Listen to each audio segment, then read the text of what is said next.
The people here said it's not about the leaders, it's all about us. It's all about us who will decide what we will do. This is not acceptable. The decision that's been taken by Mr. Trump to recognize Jerusalem as the capital of Israel is not acceptable by the people.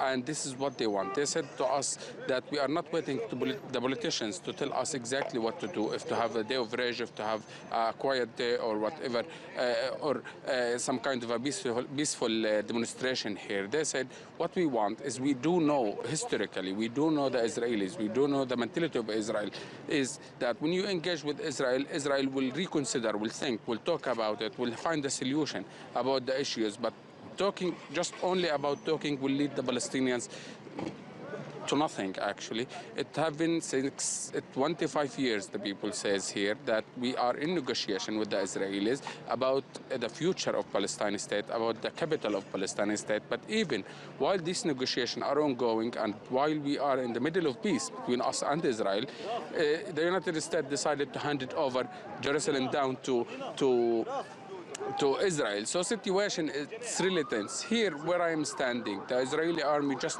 threw 3 gas bombs towards tear gas, towards the journalists. I mean, they are just targeting anyone around this area.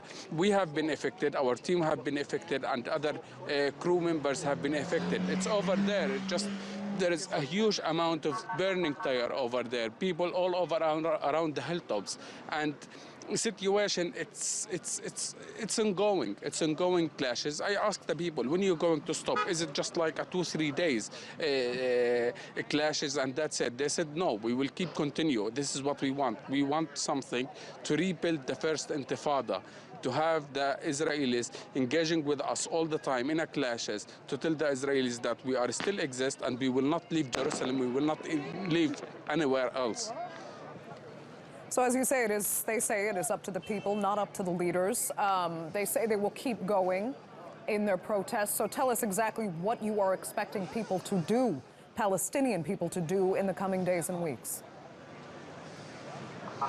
Well, I have asked this question. I said, what you can do? They said, well, the First Intifada have started in 87, and 1987 it have been by the decision of the locals, of the residents of the West Bank and Gaza, and that's why it kept carrying on until Israel have decided to go ahead with the peace negotiation and will talk with the PLO, and this is what we want.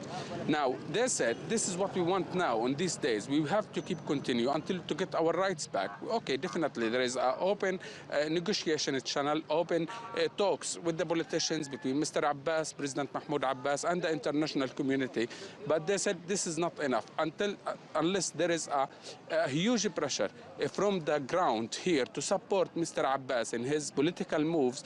That will lead him to nothing if he didn't have this pressure. So they said we kind of one body to complete each other, the struggle on the ground and the political move, that to tell Israel, to tell the international world that this people of Palestine, they want to live in peace. They want their state of Palestine according to the international law, nothing more, nothing less, with Jerusalem as its capital. So this is the message of the people, even to the Palestinian Authority, to the international community, and also to America and Israel.